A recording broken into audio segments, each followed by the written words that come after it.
Olá, pessoal. Boa noite a todos e a todas mais uma vez para este sétimo episódio de uma série de lives sobre o livro Saberes que Curam, um livro que eu tive o prazer de coordenar e que contam com a participação de muitos coautores. E hoje nós vamos conversar com o renomado psicólogo Dr. Antônio Ricardo Teixeira, especialista em psicossomática, e a gente vai abordar um tema muito interessante. Eu tenho sempre o costume de deixar que os próprios coautores se apresentem, porque eu acho que faz muito mais sentido. Então eu já vou chamar o Dr. Ricardo aqui, para que ele possa se apresentar. Ele anda desenvolvendo aí nos seus consultórios. Doutor Ricardo, seja muito bem-vindo. Se apresente Oi, para os Gabriela, nossos ouvintes, né? Tudo tudo jóia? bem? Tudo Então, bem. Então, doutor Ricardo, eu sempre tenho o costume de deixar que os coautores se apresentem e tragam uhum, seu currículo, o que faz sentido falar sobre o currículo. Eu sei que o seu é extenso. O que faz sentido pois é, falar agora, né? Sobre o que anda o, apresentando aí no seu o dia a dia. currículo, o currículo que denuncia a idade, né? Exato. Pois é, é. Pois Ai. é, eu me formei em 1980 pela Universidade de Santa Úrsula. Eu fiz o curso de psicologia no Rio de Janeiro. Uhum. Eu trabalhei como terapeuta, como psicólogo clínico, né? Trabalhando me especializando em psicoterapia haitiana, psicoterapia corporal. Eu tive Uhum. a sorte de fazer um estágio no hospital psiquiátrico em Niterói, com um psicólogo rogeriano, que me deu Uhum. uma noção boa do que é a terapia rogeriana, né? Eu era um jovem estudante cheio de curiosidades e querendo, querendo aprender de tudo. Eu me identifiquei mais com a abordagem haitiana, né? A gente tinha, na época, muita crítica. Jovem é muito crítico, né? Acha que sabe das coisas, mas quando ainda tem muito que aprender, né? Uhum. Mas eu tinha muitas críticas às terapias convencionais e tudo, e não eram críticas só minhas. Então, eu, quando comecei a estudar o Reich, eu comecei a ler Reich na faculdade, que foi entre 1975 e 1980. Eu via, aquilo me impactava, né? Eu via bastante coerência, numa visão assim mais global do ser humano, né? Que não bota o corpo para lá, o psiquismo para cá, a fala, assim, o Uhum. comportamento, né? Então, eu via que ali tinha uma semente de uma visão integradora, né? Aí passei as primeiras quase 2 décadas, né? A primeira década e meia imerso no trabalho haitiano, né? Fiz formação na primeira instituição haitiana do Rio de Janeiro, que foi o CIO, Centro de Investigação Orgonômica. Depois, aí eu resolvi abrir, né? Resolvi tirar os antolhos, deixa eu ver o que os Uhum. colegas estão fazendo. E fui estudar hipnose, né? Recebi um convite da minha ex-sócia, falei, né, falou, eu vou fazer um curso de hipnose, você quer fazer? Eu falei, quero. Vamos lá ver o que é isso, né? Como é que eu sou psicólogo e não sei hipnotizar uma pessoa, né? Aí eu descobri que na área da hipnose, quando eu aprendi sobre hipnose, que eu estava, na verdade, era deshipnotizando as pessoas, né? Tirando elas dos Interessante. transes, né? Porque esses focos neuróticos, né? Essas coisas que prendem, esses conteúdos mentais que prendem a gente quando a gente está neurótico, né? Uhum. Agem como transes, né? Agem bem intensamente como transes. Uhum. E aí, aquilo abriu minha cabeça para enxergar outras coisas.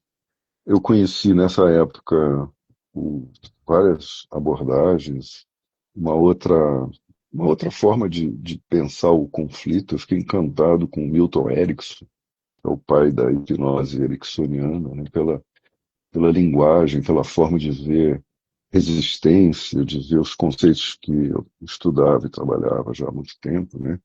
Inconsciência, você pode abordar o inconsciente de várias outras formas, né? Não é Uhum. só deitado no divã, não é só de uma determinada forma. E aí eu conheci o EMDR nessa época, organizei os primeiros cursos de EMDR no Brasil Uau. e abri uma editora, né? Publiquei o primeiro livro sobre EMDR e depois eu recuperei a sanidade e fechei a editora, que não dava para combinar tudo assim, é muita coisa, né?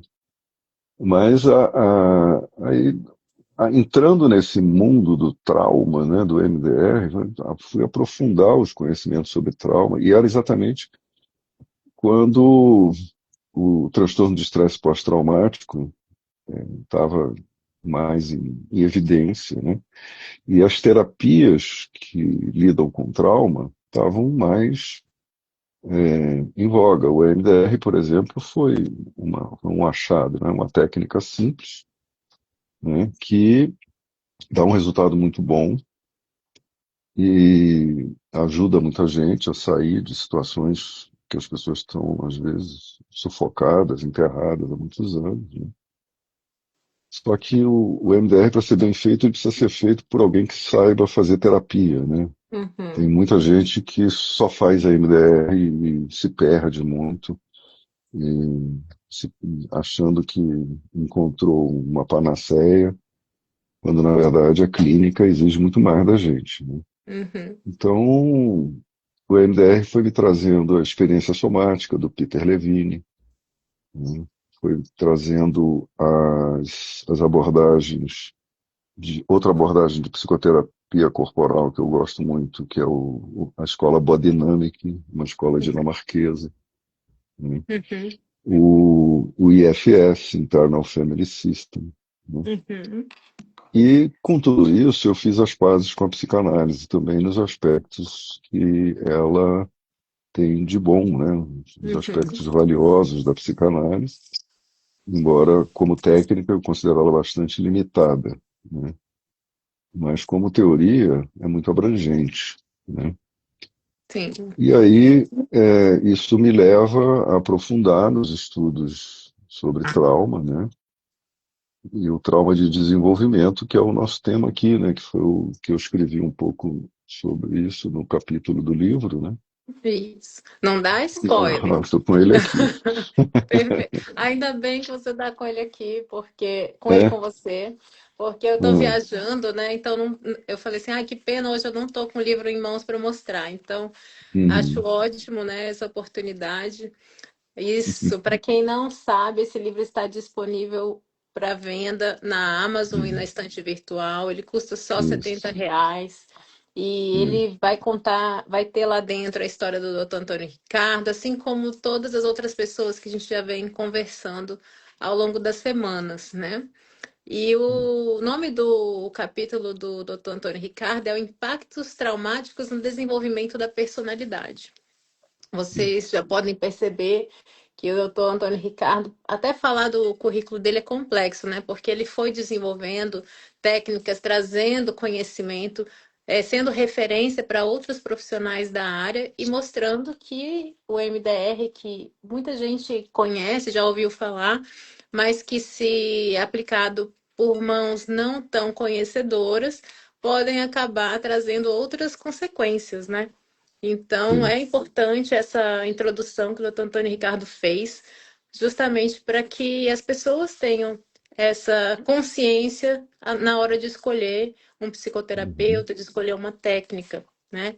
E o interessante é que o doutor Antônio Ricardo ele trouxe no capítulo dele essa temática do trauma, trazendo inicialmente uma história. Ele colocou um nome fictício ali de um personagem, uhum, o Paulinho, de 3 anos, né? Que é uma uhum, criança que, num determinado momento, ele pratica um ato que a gente costuma denominar como uma espécie de birra, né? A criança Uhum. começa a chorar, o pai sai de Uhum. casa, a criança começa a chorar, se debater, o pai deixa essa criança com os avós, e aí um lado tenta oferecer um vídeo, enquanto o outro fala: não, não, deixa o Uhum. vídeo ali de lado, eu vou Uhum. resolver, e oferece o que foi muito bem explicado como uma reação de Uhum. acolhimento àquela criança. Isso. E Uhum. aí, nessa questão, né, do acolhimento, o que o senhor considera assim, que o acolhimento pode ter contribuído para esse tratamento, né, dessa situação, ou Uhum. nem sei se tratamento seria a palavra mais correta, né? Mas Sim. fala um pouquinho dessa situação em relação ao acolhimento da criança. É, o acolhimento, ele, ele pode ser visto de várias formas, né? Ele pode ser realizado, feito de várias formas também, né? Mas uma questão que sempre me pegou, né, foi a questão da necessidade de se sentir compreendido, né? Eu me lembro que quando eu sentei na frente do meu primeiro terapeuta com 19 anos de idade, né, ele perguntou, o que que te traz aqui? E eu disse, eu preciso me sentir compreendido, né? E isso me faz olhar para os meus clientes, né? E olhar para a clínica, e olhar para a vida, para as pessoas, né? Para as necessidades das pessoas, né?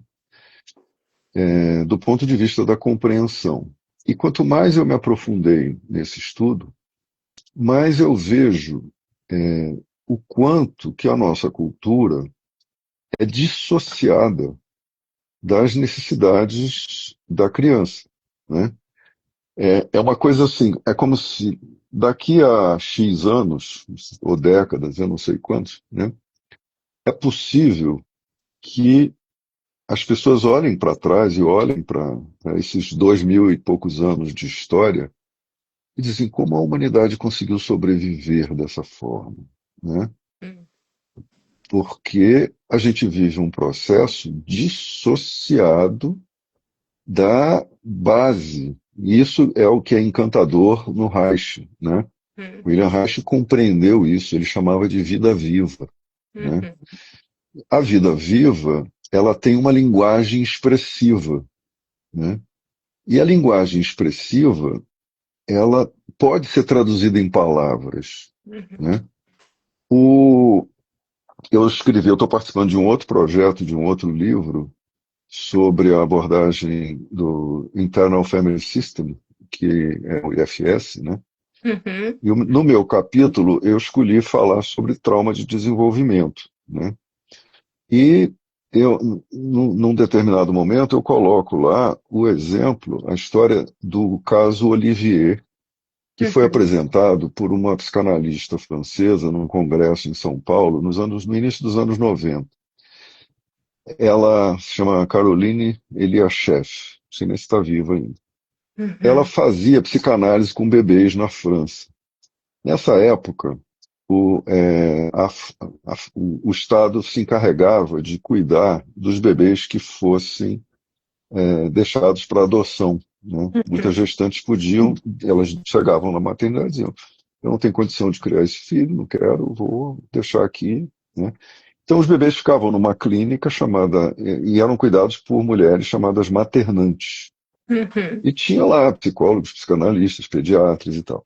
O Olivier era o oitavo filho de uma mulher que era pobre e ela disse que queria que aquele filho fosse criado por uma família que desse condições para ele, ia deixá-lo para adoção.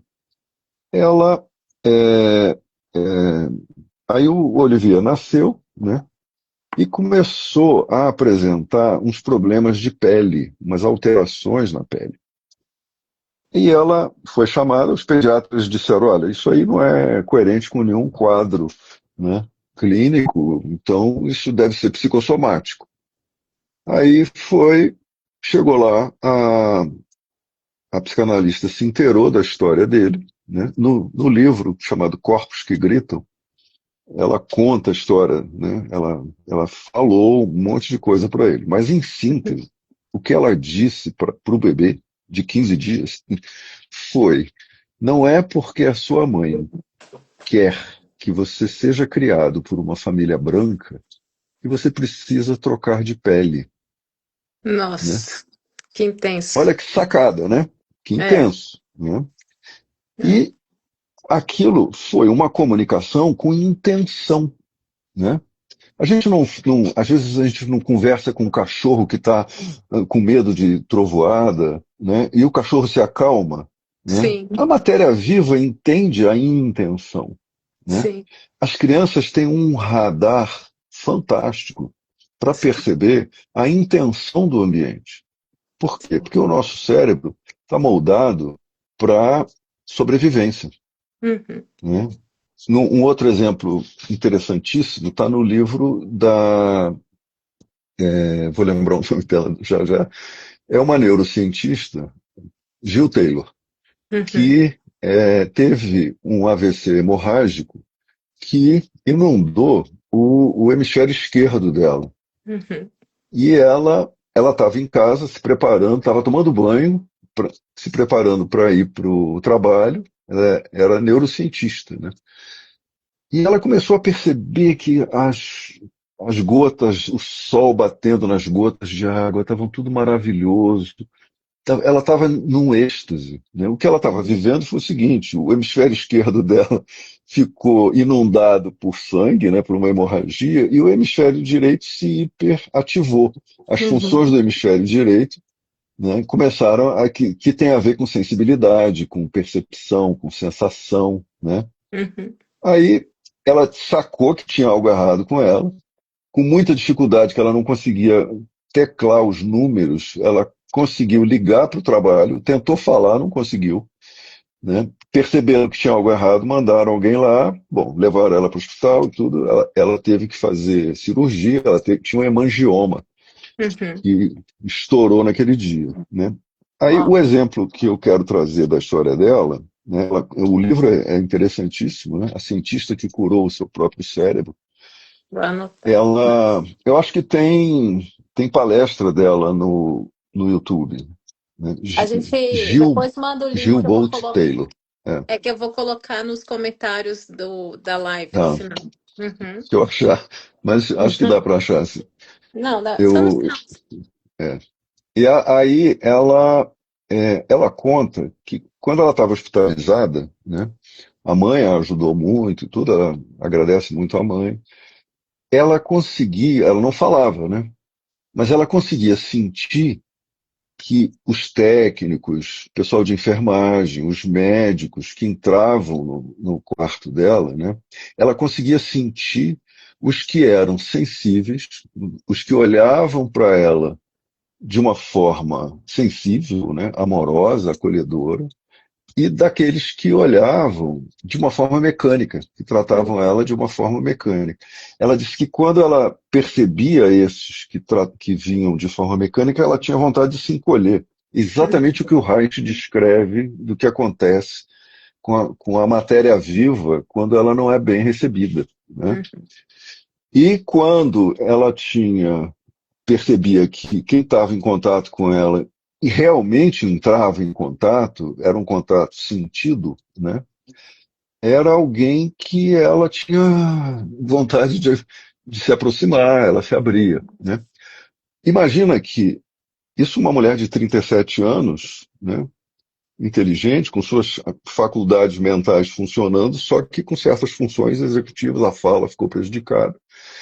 E alguma coisa de coordenação motora e tal. Depois ela fez fisioterapia e se recuperou. Quer dizer, alguém pôde descrever isso. Agora, você imagina o que é você nascer, acabar de nascer, você não tem musculatura para se defender, É, né? Você não vulnerável tem ali. fala, você não pode dizer tá frio aqui, né? Você não pode dizer eu quero o corpo da minha mãe, né? É, Quero contato, né? Então, mas as pessoas não compreendem, tratam o bebê como coisa. É É, como se todo mundo dissesse para o bebê assim: olha, vai tratando de entender como é que é esse mundo aqui, entendeu? E vai tratando de se adaptar, é, porque senão você não vai sobreviver aqui, hein? é. Né? Vai tratando de aprender logo como é que a gente quer que você seja. É. Né? E ainda tem um ponto interessante, porque você traz no seu capítulo que nos os 5 primeiros anos de desenvolvimento da criança, ela não, Isso, o entendimento ele é literal, né? Ela não é consegue literal. subjetivar as coisas. Exatamente, exatamente. Ela não consegue fazer o que nós, adultos, teoricamente, somos capazes de fazer, que Uhum, é entender o ponto de vista do outro. Né? exato. Ah, essa pessoa está nervosa, essa pessoa tá com medo, chegou mal. Você não consegue relativizar nada. É Uhum, tudo absoluto. é. Né? Eu lembro de uma brincadeira que eu fazia com a minha neta, que ela tava chovendo, né? Não, aí eu falei, eu brincava com ela e dizia assim: Isabel, vai plantar batata. Aí ela, vovô, tá chovendo. Aí vai ver se eu tô lá na esquina. Aí ela ficava olhando assim, né? Estranho, lá na esquina. Né? É, Aí bom. teve uma hora que a brincadeira, quem fez foi ela, né? Depois ela falou assim: vovô, parou de chover, que hora que nós vamos plantar aquelas batatas? Olha que exemplo Bom. bacana para mostrar que o cérebro é literal, o cérebro de uma Uhum, criança. Até os sim. 5 anos, o que você fala, se você falar para uma criança, nossa, você é linda, você é um amor, né? Ela vai dizer, eu sou linda, né? Eu já ouvi crianças dizerem assim, não, eu sou maravilhosa, eu sou linda. Não tem dúvida quanto à própria beleza, porque escutou isso. É, Agora fala, criança horrorosa, criança feia, né? Essas falas entram e grudam é, como se fossem verdades absolutas, né? Isso constrói um senso de valor e autoestima, né? isso. Por isso que é tão Você sabe que importante. é muito importante os adultos pensarem no que fazem com as crianças, né? Você pensa que o que é uma verdadeira revolução cultural, né?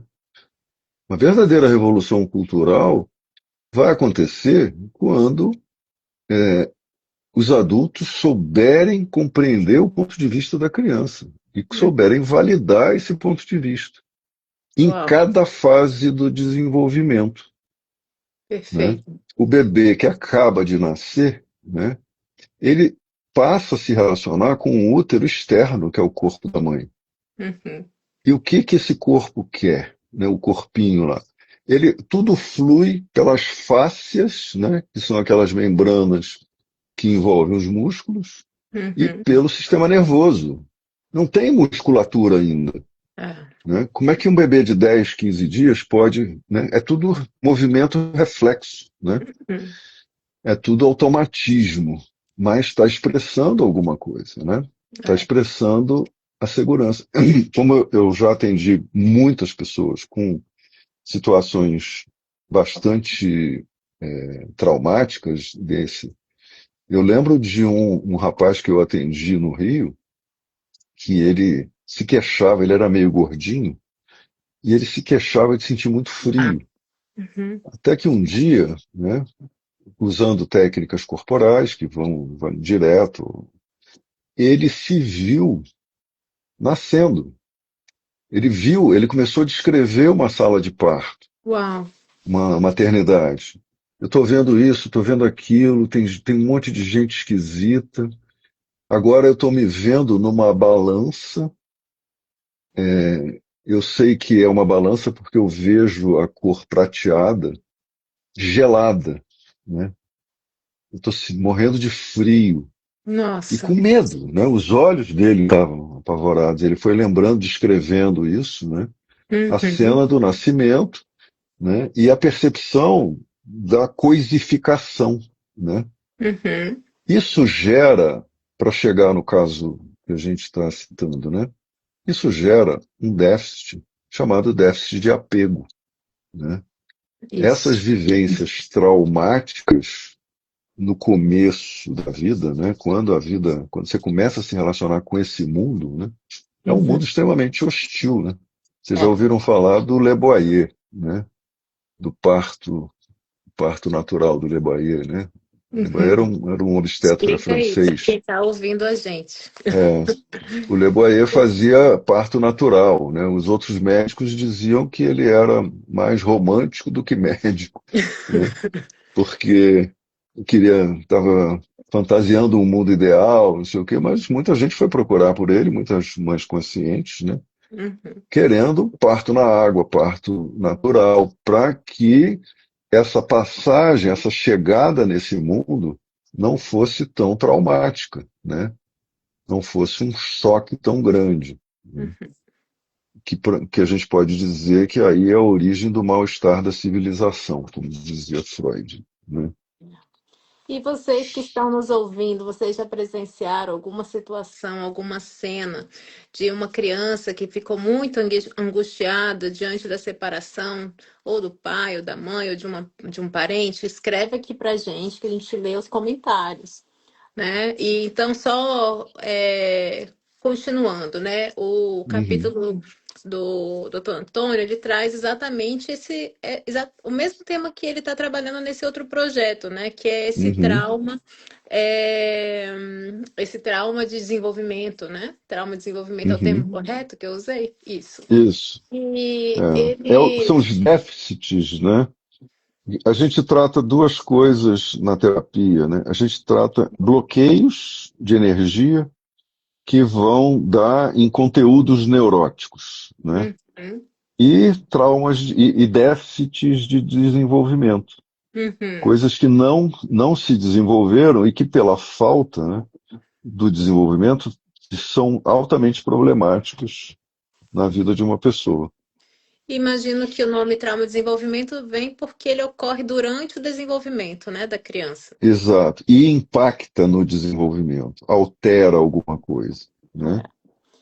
E aí, o que eu acho mais interessante é que é oferecido no seu capítulo que aquela ação de acolhimento, né, que eu acho que eu até Uhum, anotei que é uma parte em que você fala assim que a criança ela queria quando a criança se sente escutada, validada e entendida no seu ponto de isso. vista, né? Uhum, Aí é isso. o que a gente estaria diante desse acolhimento. Isso. E isso se tornou praticamente como tratamento daquela situação, É, né? Não precisou isso. de Uhum. remédio, não precisou, talvez, Não. né? Acho que até no final você falou, não sei se isso curou a criança, porque eu não teria que Sim. ter um Isso acompanhamento foi terapêutico. uma intervenção pontual que foi feita no menino, né? Mas ele apresentou uma mudança de comportamento significativa, né? Isso. Que no dia seguinte os pais fizeram a mesma coisa, saíram e ele disse tchau, né? Tchau. Antes ele fazia um berreiro danado, disse tchau, Uhum. tá tudo bem, né? É. E então essa possibilidade, né, da criança se ver acolhida, Uhum. ela deveria ser, né, a tônica do desenvolvimento, Uhum. né? É. A- a- Aí você pode dizer assim, mas se eu sou uma mãe que trabalho, ou eu estudo, meu marido não sei o quê, minha mulher não sei o quê, dadadá, né? E como é que eu posso ficar prestando atenção no ponto de vista do meu filho o tempo todo? Esse é um problema, né? É um problema da nossa cultura. A nossa cultura está É. organizada dessa forma. Aí você vai dizer, mas a criança, ela não pode tudo que ela quer. Não, nós não estamos falando disso, né? Nós não estamos falando de criar crianças que não tenham resistência à frustração, É. né? Porque a criança precisa aprender a lidar com frustração e os pais precisam ser capazes, né, de lidar com frustração. Na questão da birra, por exemplo, né? A criança de 2 anos e pouco, 2 anos e meio, ela faz birra por coisas absurdas. Às vezes ela quer uma coisa que não tem, né? É. Eu não tenho para te dar, né? Eu quero um sorvete agora. Sinto muito, acabou o sorvete, né? Tem, sei lá, pudim ou então uma fruta, mas sorvete não tem. Aí a criança explode, né? Esperneia, berra. Ela está expressando o quanto é difícil para ela lidar com frustração, né? E que ela precisa de ajuda. E muita gente nessa hora erra, dizendo assim: Perde a vai para o seu quarto, quando paciência. você parar de chorar, você volta. Né? Ou seja, deixa a criança sozinha na dor dela. É complicado. O É, que se criam aí? Né? Algumas crianças param de chorar, ou porque desistem, né? Ou porque se dissociam. Né? Eu vi me contaram uma cena, uma cliente chegou chocada, ela viu numa reunião de família que uma das crianças estava fazendo uma birra dessas, assim, gritando muito com a mãe, e a mãe fez aquela cara que muitas mães fazem, cara de paisagem, assim, né? Ignorou completamente, não conversou, do tipo assim, eu não entro em contato com você se você vem para perto de mim desse jeito, né? A criança estava com muita raiva e ela subiu a escada, foi para o andar de cima da casa.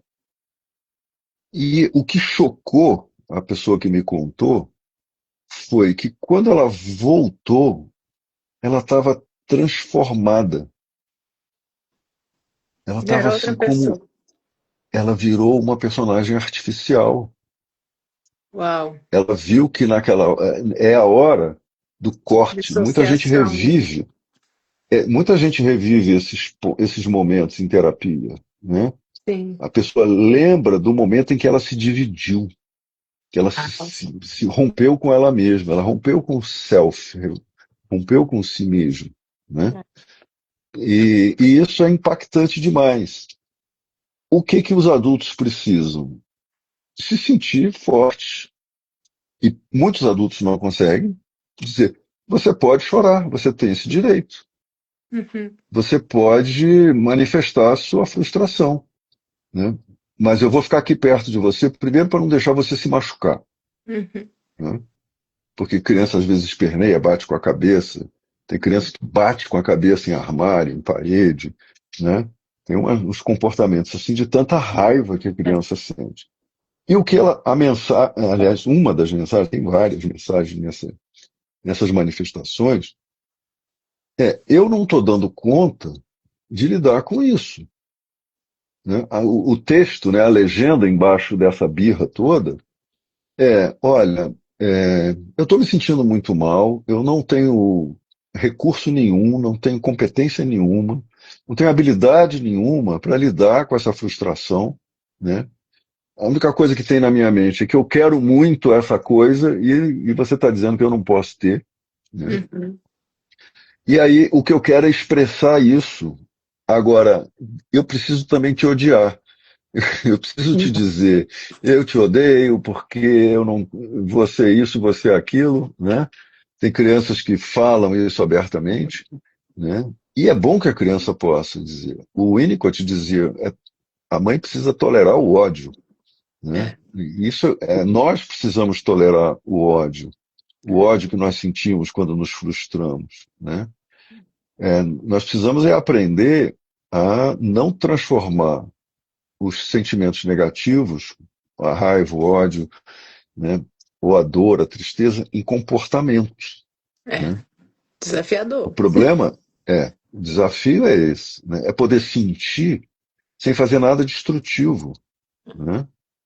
Aí é que está. Quando o ponto de vista da criança é encontrado, ela vai aos poucos, ela vai dizer: o meu sentimento não é ruim, né?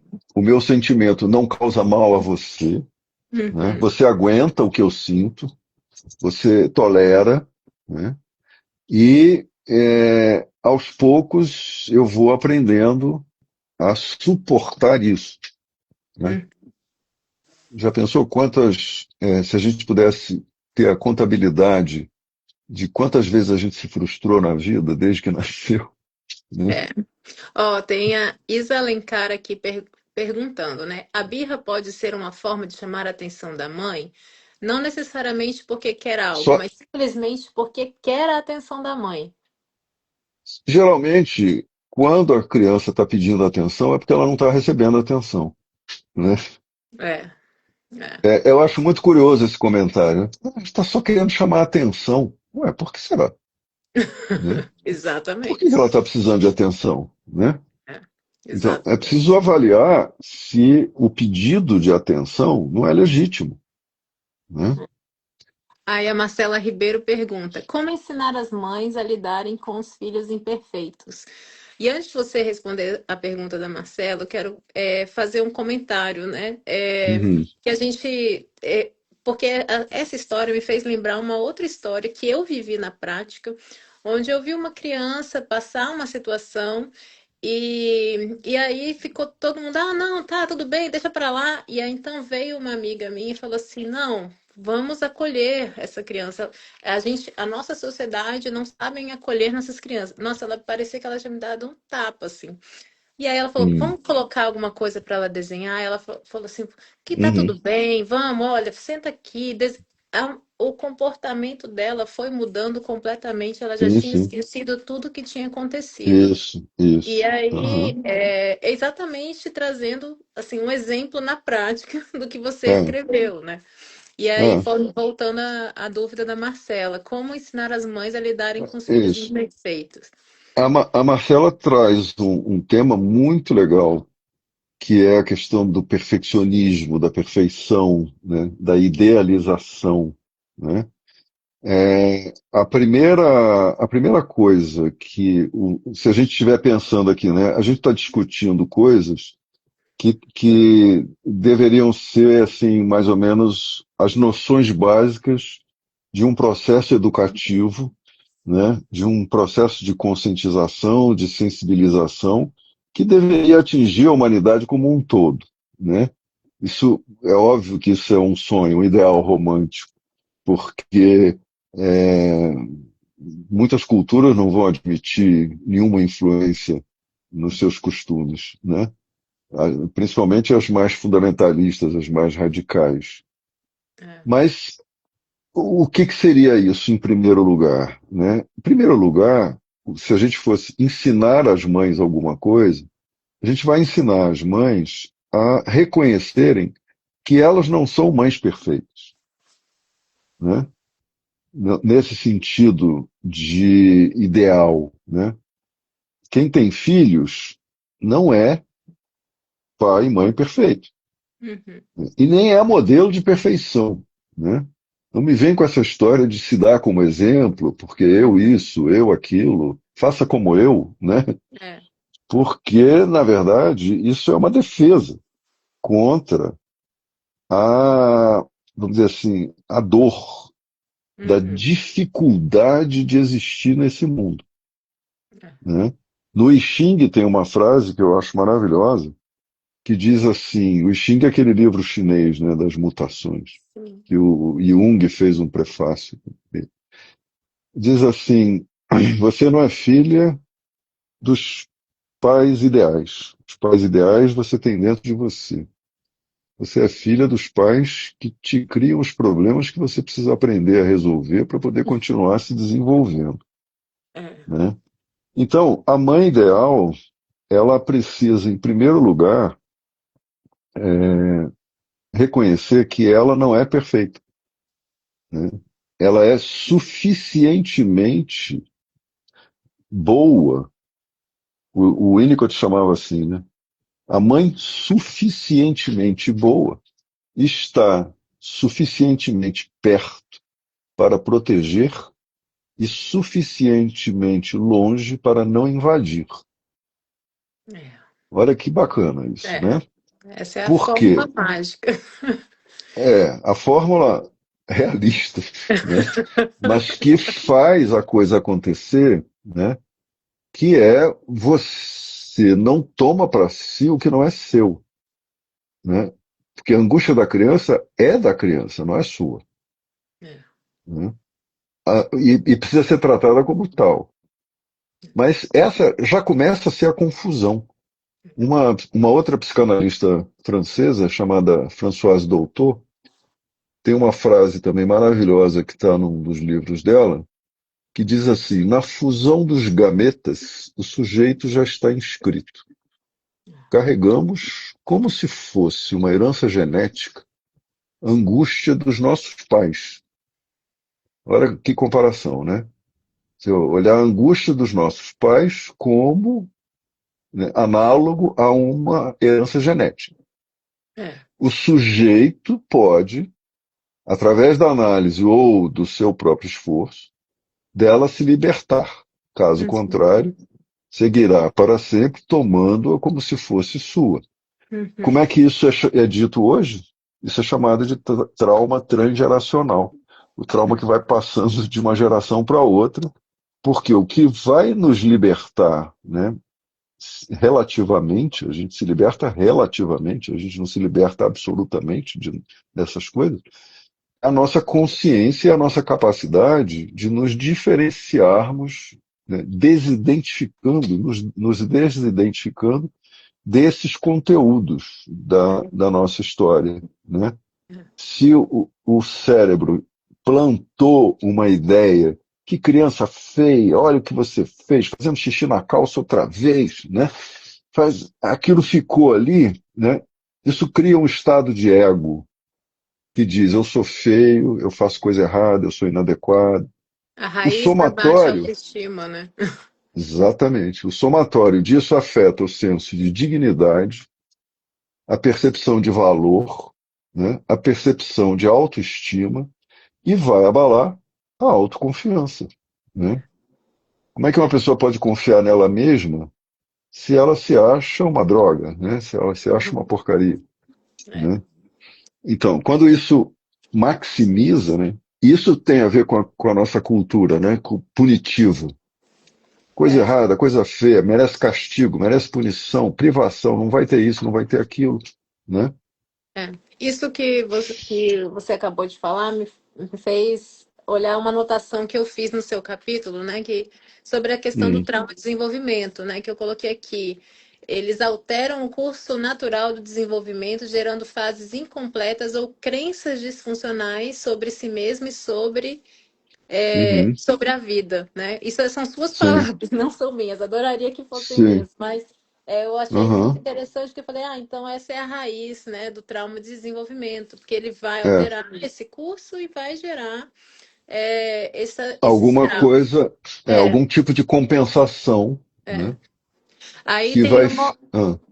Não, Diga. pode. É porque tem uma pergunta aqui, Morbeck Sim. 73. E quanto essa Não, herança. peraí, deixa eu ver se eu Tá, respondi a pergunta da Marcela. Né? Então, eu só queria completar o raciocínio. tá. Em cima disso, quer dizer, a gente não tem filhos perfeitos, né? Nossos filhos não são perfeitos e nós não devemos cultivá-los como se eles fossem, criar os filhos como se fossem para ser perfeitos. Isso é falta de amor, tá? É, Se uma mãe quer que o filho seja perfeito, né? Ou a filha, ela está querendo amar alguém ideal e não alguém que é como é, né? é, E você sabe que uma coisa que o Dr. George Stolkner, é um colega que eu admiro muito, que ele mostra o seguinte: quando a gente insiste muito em fazer com que os nossos pacientes melhorem, a gente está passando a mesma mensagem subliminar que diz algo mais ou menos assim: olha, eu só vou te amar quando você melhorar, entendeu? Do Nossa, jeito que isso é mais você é, comum do que a gente né? imagina. Pois é, né? Então, você tem que mudar isso, tem que mudar aquilo. Esse tecnicismo terapêutico todo acaba levando as pessoas a uma ânsia por mudança, por melhora, né? Que impacta muito na falta de amor pela nossa condição errante, pela nossa condição insuficiente, pela nossa condição imperfeita, né? Nossa, Isso é o primeiro modelo de cura da psicanálise, né? Cura é, não é se livrar de todos os problemas, né? Para a é. psicanálise, cura é você poder lidar com sua falta, poder lidar com seu conflito, né? É, a Imorbeck 73, na verdade, nem é uma pergunta, é uma contribuição, né? Ela fala, e quanto essa herança gestacional nos molda e nos norteia, não é mesmo? Ah, sim, isso, com certeza. Essa herança nos molda e nos norteia por um fenômeno que é o da identificação. Uhum. Quanto mais a gente se desidentifica, né, desses conteúdos, mais a gente se alivia, Se se liberta, né? livra, a É. gente se liberta, né? E não toma para si o que não é seu, né? Não. Isso é importantíssimo. Eu tô com medo porque a gente avançou bastante no tempo e eu Aham, não quero deixar de abordar, principalmente o EMDR, né? Que a gente começou a trazer ele um sim, pouquinho no início. A Marcela está agradecendo demais essa resposta tão completa. que bom. E eu queria que você explicasse para quem está nos ouvindo o que que é o MDR ou a Body Uhum. Dynamics, ou, que são algumas das técnicas que você É. cita lá no Quanto livro. tempo eu tenho? Hã? Quanto tempo eu tenho? A gente está com 14 minutos aí de live, A né? gente vai, a gente Vamos vai até terminar. Eu não a gente sei vai se até o as Instagram. até as 9. Eu não sei se o Instagram ele corta depois de uma Ah, hora. eu acho que não corta mais não, Ah, não. mas Então tá. Se não cair, a gente se não ultrapassa um cair a pouquinho, gente não vai. tem problema. É, exato. Olha, o MDR foi descoberto e desenvolvido pela Francine Shapiro.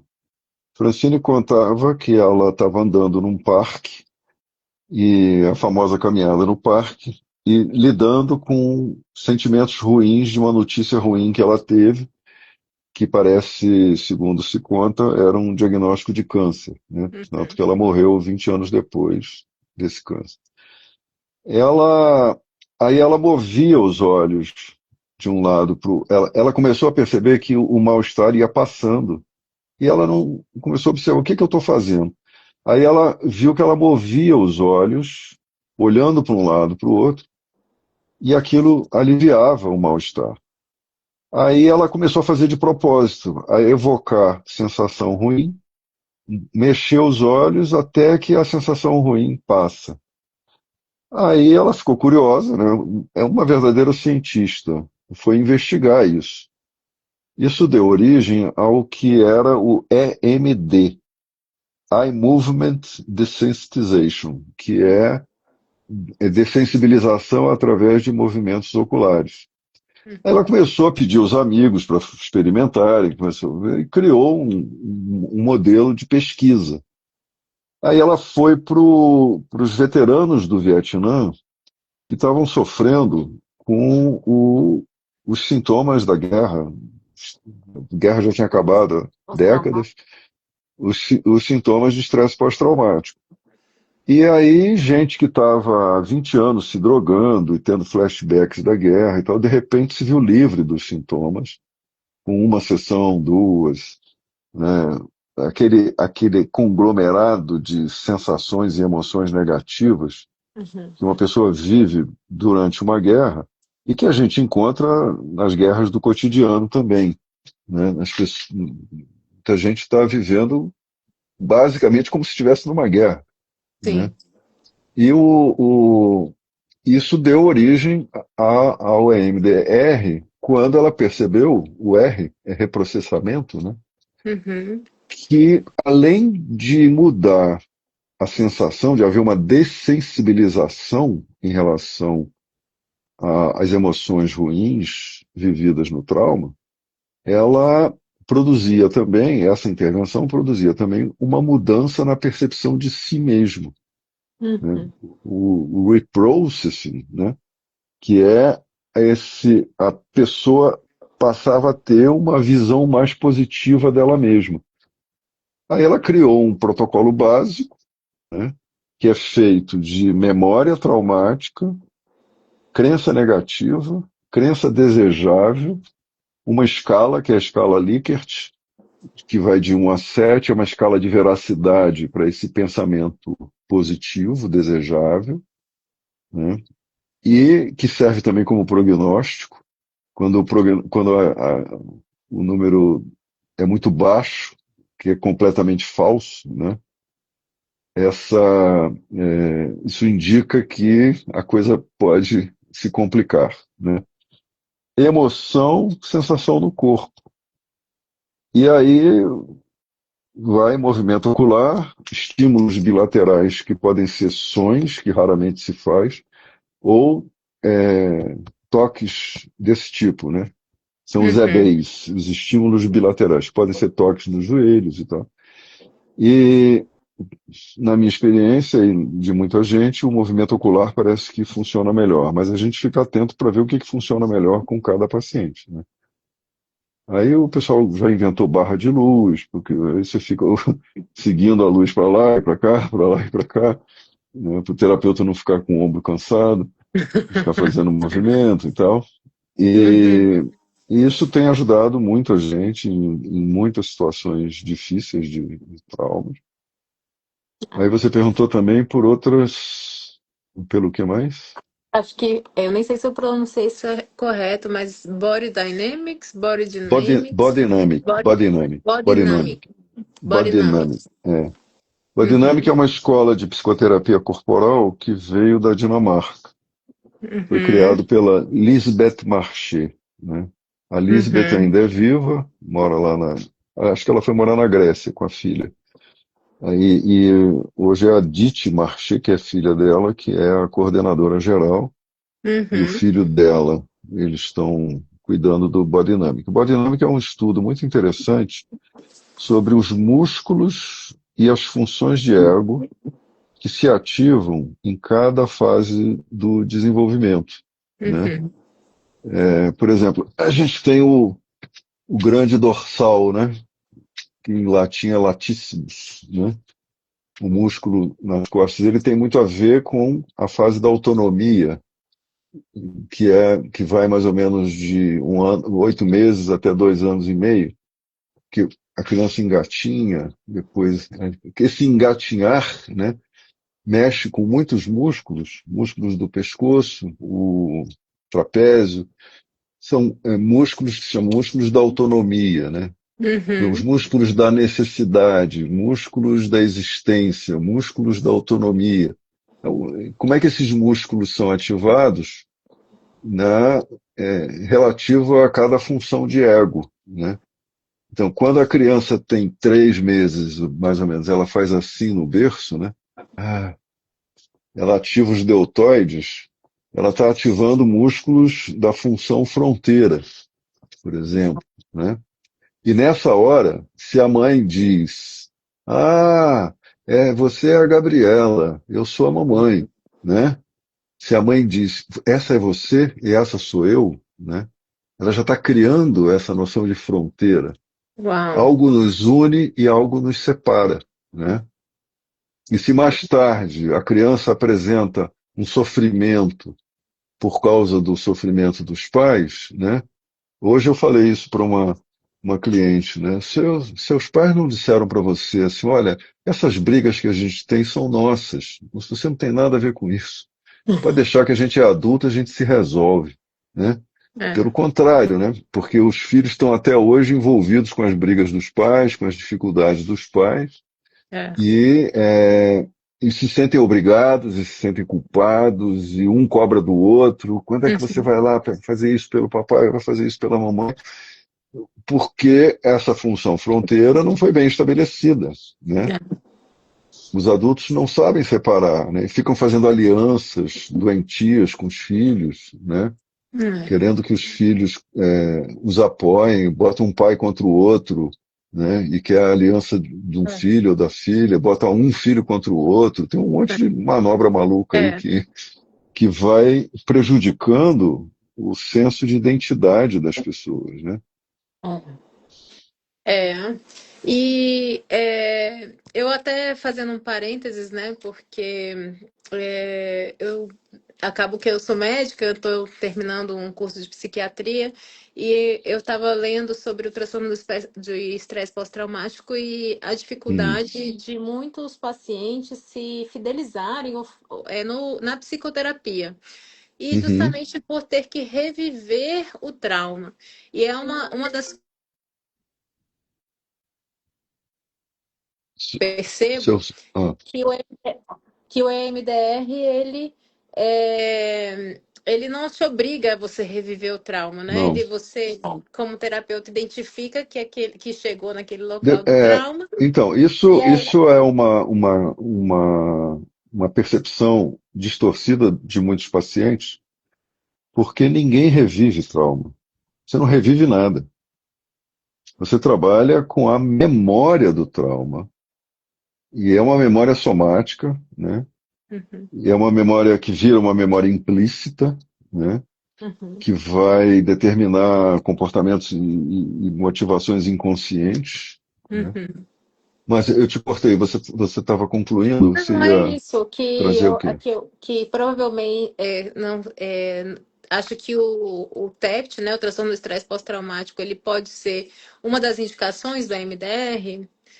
É a indicação principal. O É, MDR está junto com a TCC como recomendação pela Associação Americana de Psicologia para estresse pós-traumático. É a técnica com mais evidências perfeito. que comprovam a eficácia e tal, né?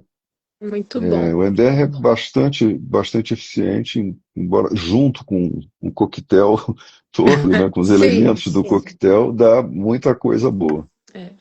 E aí a gente vai se encaminhando assim um pouquinho para o final, né? Na sua Uhum, prática, quais são os sinais de que a cura, né? Se é que a gente pode falar de cura, está ocorrendo em alguém com trauma de desenvolvimento, seja criança ou adulta, né? uhum. Ou se você quiser trazer o seu posicionamento sobre o conceito de cura diante disso, fique à vontade. Olha, cura, eu gosto da definição latina de cura, né? Curar é cuidar, né? Curare vem de curare, cuidare, cuidar, né? Então, quando a gente passa a poder cuidar, a gente, das nossas feridas, né? Elas vão diminuindo a importância, né? Porque se você pensar no que a cultura espera, né? O que a cultura espera da doutora Gabriela, né? Que Uhum. ela atenda bem seus pacientes, que ela esteja sempre de bom humor, né? Que se surgir algum conflito ela resolva com maestria, né? E que ela faça tudo muito bem feito e durma, faça a higiene É. do sono, faça, né? Se alimente bem, seja um modelo de sucesso, É. né? Coach nota 10 assim, tudo maravilhoso na sua vida, tem uma vida amorosa feliz, né? E isso é a representação de um ideal de ego da cultura, né? Ninguém é assim, É. ninguém. Embora muita gente acredite que seja assim, né? Não. Eu já vi muito castelo desses, né? Muito conto de fadas desse desmoronar. Quando o castelo desmorona, o que vem à tona é uma outra face da condição humana que a pessoa não fazia contato, né? É. Então, curar não é se tornar um ser assim perfeito em tudo, né? Uhum. Porque o falso self pode ter esses desempenhos todos, né? Uhum. E no entanto ele ser falso, não é verdadeiro, né? Não é verdadeiro não porque esteja mentindo, porque não corresponde à realidade do sujeito, né? É. Eu não me lembro quem foi que me contou uma história, uma médica me contou. Eu estava falando sobre isso e ela disse que ela estava. Ah, ela falou assim: ah, então já sei o que aconteceu com o meu professor. Ela tinha um professor na faculdade que se aposentou. Chegou na idade limite, ele se aposentou. Aí ele foi convidado para dar uma aula na faculdade. Aí quando ele chegou no estacionamento, ele foi direto para a vaga que ele sempre usou. Aí o vigia do estacionamento disse: não, o senhor não pode mais parar aí, não, o senhor tem que parar em outro lugar. Aí ele foi para. Tirou o carro, foi para outro lugar, entrou, deu a aula, foi embora, chegou em casa e se matou, né? Uau. Agora, o que houve, né? Por quê? Por causa de uma vaga de estacionamento, né? É. Tirou a própria vida.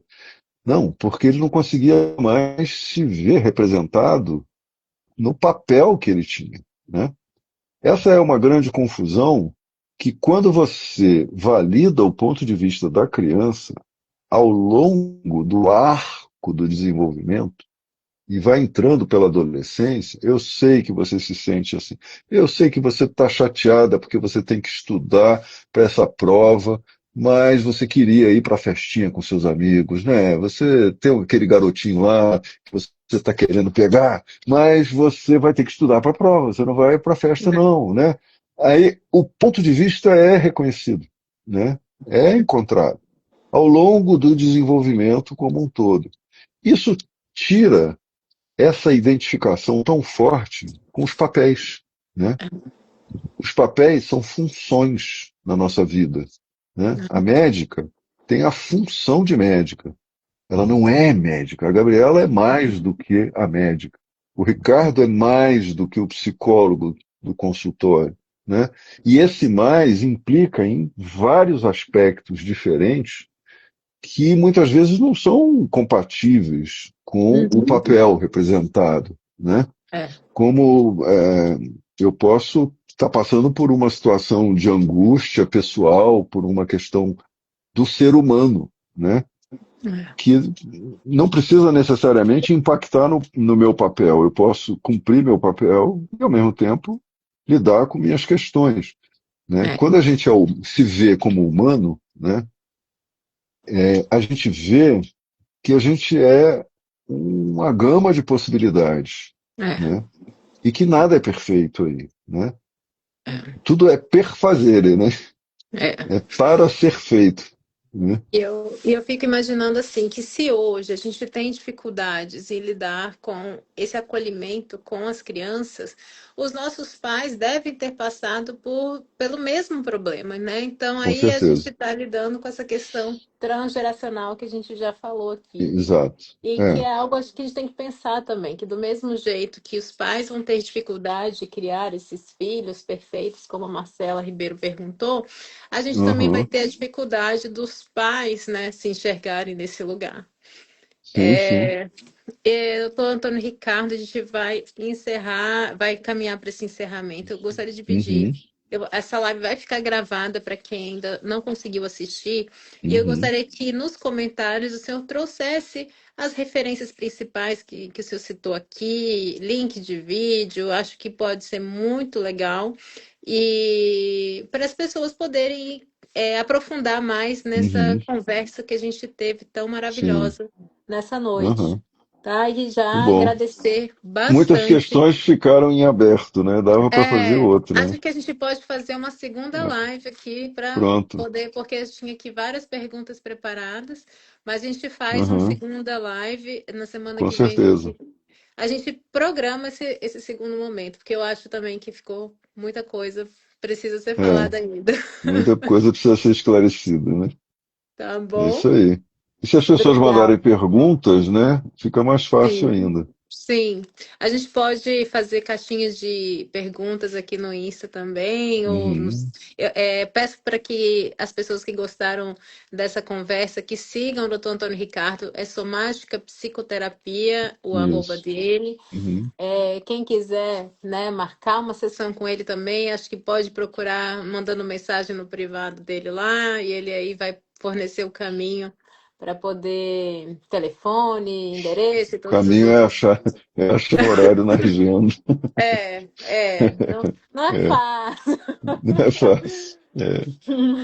Tá bom. Mas Muito agradeço obrigado. muito. Vamos Obrigado a fazer a parte todos. 2 dessa conversa, com certeza. Já gostei porque Vamos você já sim. me deu essa abertura.